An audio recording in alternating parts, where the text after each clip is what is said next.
Hello বন্ধুরা, কেমন আছো তোমরা সবাই? আশা করছি তোমরা সবাই অনেক ভালো আছো, সুস্থ আছো। ছোটদের পাঠশালায় আরো একটি নতুন ক্লাসে তোমাদের সবাইকে স্বাগত জানাই।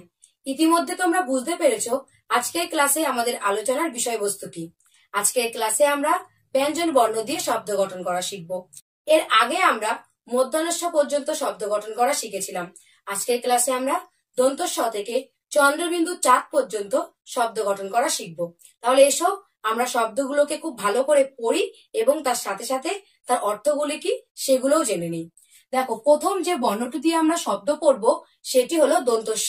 আমরা কিন্তু শুধু শব্দ পড়বো না, আমরা কিন্তু বর্ণ দিয়ে মজা করে বাক্যও পড়বো। তাহলে আমাদের বর্ণগুলির চেহারা কি রকম সেটা খুব ভালোভাবে মনে থাকবে। তাহলে প্রথম বর্ণ কি? দন্ত স। দন্ত সয়ে সিংহর আগে কেশর নাড়ে।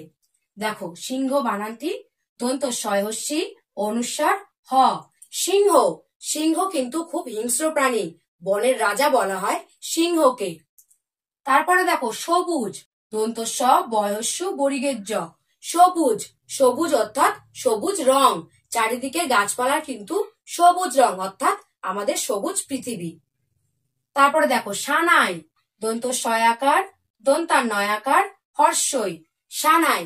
সানাই হলো এক রকমের বাদ্যযন্ত্র, দেখবে বিয়ে বাড়িতে সানাই বাজে। তারপরে দেখো সাপ। দন্ত সয়াকার প। সাপ। সাপ হচ্ছে বিষধর প্রাণী, সাপের কিন্তু বিষ থাকে। সাপ কামড়ালে কিন্তু অনেক সময় মানুষ মারা যায়। আবার এই সাপের বিষ থেকেই কিন্তু ওষুধ তৈরি হয়। এই ওষুধ খেয়ে কিন্তু মানুষ আবার অনেক অনেক কঠিন রোগ থেকেও বাঁচে, বা রোগ থেকে রোগ নিরাময় হয়। বোঝা গেল? তাই সাপ যেমন আমাদের উপকারী প্রাণী, তেমন কিন্তু হিংস্র প্রাণী। দেখো সাপের পরের শব্দ সুতো। দন্ত সহস্যু তয়কার। সুতো।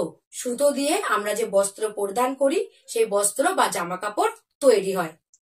দন্ত সয়ের পরের শব্দ হ। হয়ে হাসি মুখটি দেখতে বেশ। দেখো হাসি বানান হয়াকার দন্ত সহস্যি হাসি। তারপরে দেখো হাড়ি। হয় চন্দ্রবিন্দু আকার ডয়শূন্য রয়স্যি হাড়ি। হাড়ি হচ্ছে এক রকমের বাসন, যাতে ভাত রান্না করা হয়, তাকে হাড়ি বলা হয়। দেখো হাঁস। হয় চন্দ্রবিন্দু আকার দন্ত স হাঁস। হাঁসও কিন্তু এক রকমের প্রাণী, গ্রাম বাংলার দিকে অনেকেই বাড়িতে পোষে। হাঁস আমাদের ডিম দেয়, আমরা ডিম খাই। তারপরে দেখো হাতি। হয়াকার তয়স্যি হাতি। হাতিও কিন্তু জঙ্গলে থাকে, খুব শান্ত প্রাণী বলা হয় এই হাতিকে। তারপরে দেখো হাত। হয়াকার ত হাত। হাত হলো আমাদের শরীরেরই একটি অঙ্গ, আমরা কিন্তু হাত দিয়ে বিভিন্ন কাজ করি। ডয় শূন্য র। ডয় শূন্য র কোনো বর্ণকে পাশে নিয়ে শব্দ তৈরি করতে পারে না। তাই দেখো এখানে কোনো শব্দের আগে ডয় শূন্য র নেই, প্রথমে ডয় শূন্য র নেই, কিন্তু ডয় শূন্য র কোনো বর্ণের পাশে বসে একটি অর্থপূর্ণ শব্দ তৈরি করতে পারে। দেখো ডয় শূন্য র দফা হলো শেষ। দেখো ডয় শূন্য র দিয়ে যে শব্দটি আমরা পড়বো সেটি হলো গাড়ি। গয়াকার ডয়শূন্য রয়স্যি গাড়ি। গাড়ি হলো যানবাহন।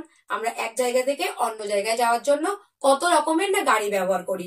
সেটা হতে পারে সাইকেল, মোটর সাইকেল, ট্রেন, বাস, ট্রাম, অনেক কিছু। তারপরে দেখো বাড়ি। বয়াকার ডয়শূন্য রয়স্যি বাড়ি।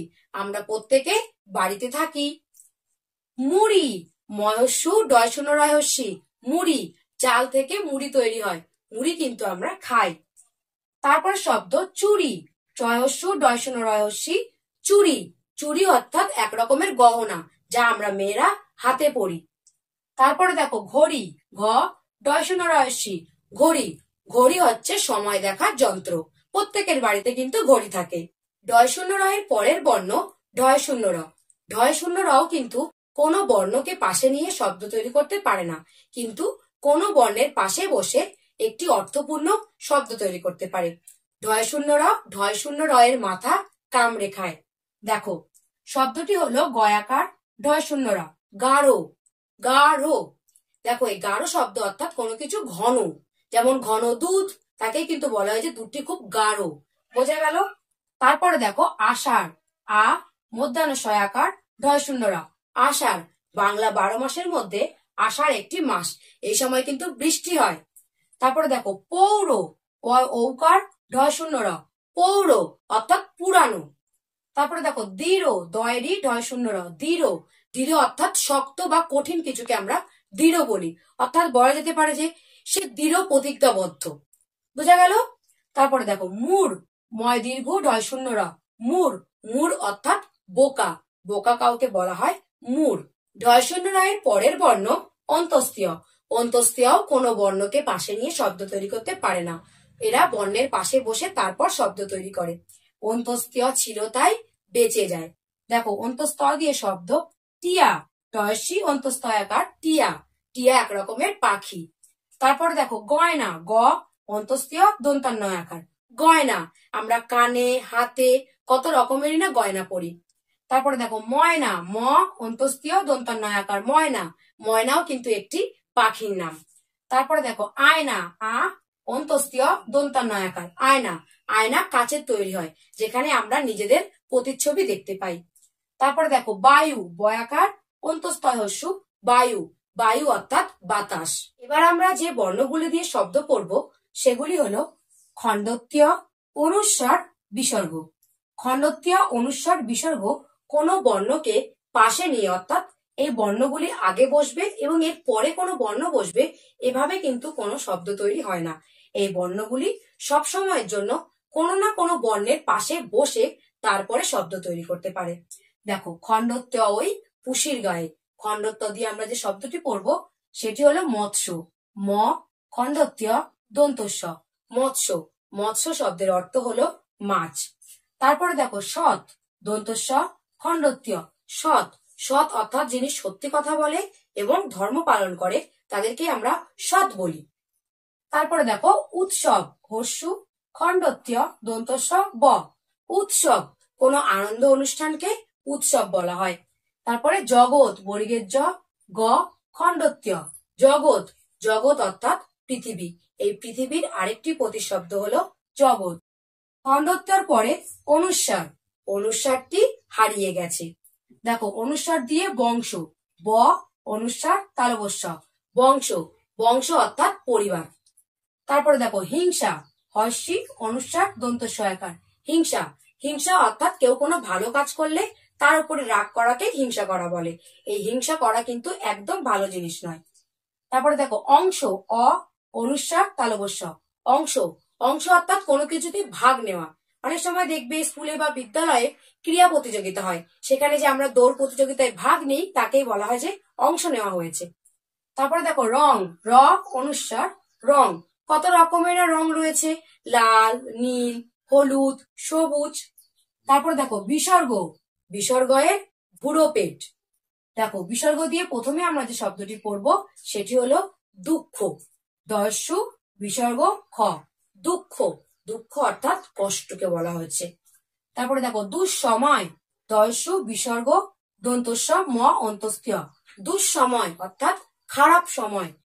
তারপরে দুঃস্বপ্ন, দস্যু বিসর্গ দন্তস্বয় বয় পয় নয় দুঃস্বপ্ন অর্থাৎ খারাপ স্বপ্ন। নিঃস্ব, দন্তান্বয়স্যি বিসর্গ দন্তস্বয় বয় নিঃস্ব, নিঃস্ব অর্থাৎ কোনো কিছু না থাকা।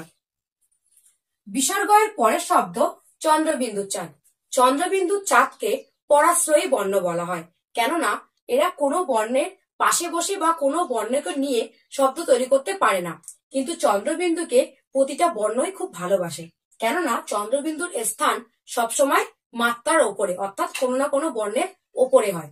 দেখো চন্দ্রবিন্দুর মাথা হেড, চন্দ্রবিন্দু দিয়ে আমরা যে শব্দটি পড়বো সেটি হলো চাঁদ, ছয় চন্দ্রবিন্দু আকার দ চাঁদ। চাঁদ তো আমরা সবাই জানি, রাতের আকাশে আমরা চাঁদকে দেখতে পাই। তারপরে দেখো বাঁশ, বয় চন্দ্রবিন্দু আকার তালবস্য বাঁশ, বাঁশ কিন্তু একটা খুব উপকারী উদ্ভিদ, এই বাঁশ দিয়ে কিন্তু প্যান্ডেল তৈরি করা হয় এবং আগেকার দিনে কিন্তু বাড়ি তৈরি করা হতো। তারপরে দেখো দাঁত, দয় চন্দ্রবিন্দু আকার ত দাঁত, দাঁত আমাদের শরীরের একটি অংশ, আমরা দাঁতের সাহায্যে খাবার চিবাই। তারপরে দেখো বাঁশরি, বয় চন্দ্রবিন্দু আকার তালবস্য বয়সন রয়সী বাঁশরি, বাঁশরি অর্থাৎ বাঁশি। তারপরে দেখো তাঁত, তয় চন্দ্রবিন্দু আকার ত তাঁত, এই তাঁত কিন্তু একরকমের সুতো, এই তাঁতের শাড়ি পাওয়া যায়, এই তাঁত সুতো দিয়ে, তাকে কিন্তু বলা হয় যে তাঁত। বোঝা গেল? তাহলে আজকের ক্লাসে আমরা দন্ত স থেকে চন্দ্রবিন্দু চাঁদ দিয়ে শব্দ পড়লাম। শুধু শব্দ পড়লাম না, আমরা কিন্তু বর্ণগুলি দিয়ে মজা করে বাক্যও পড়লাম এবং প্রতিটা শব্দের অর্থ কি সেটিও জানলাম। তোমাদের যদি আজকের ক্লাসটি ভালো লেগে থাকে তাহলে অবশ্যই কিন্তু কমেন্ট করে জানিও এবং তার পাশাপাশি ভিডিওটি লাইক করো, শেয়ার করো। আর এখনো যারা চ্যানেলটি সাবস্ক্রাইব করোনি তারা অতি অবশ্যই চ্যানেলটি সাবস্ক্রাইব করো। দেখা হচ্ছে অন্য কোনো ক্লাসে নতুন কিছু বিষয় নিয়ে।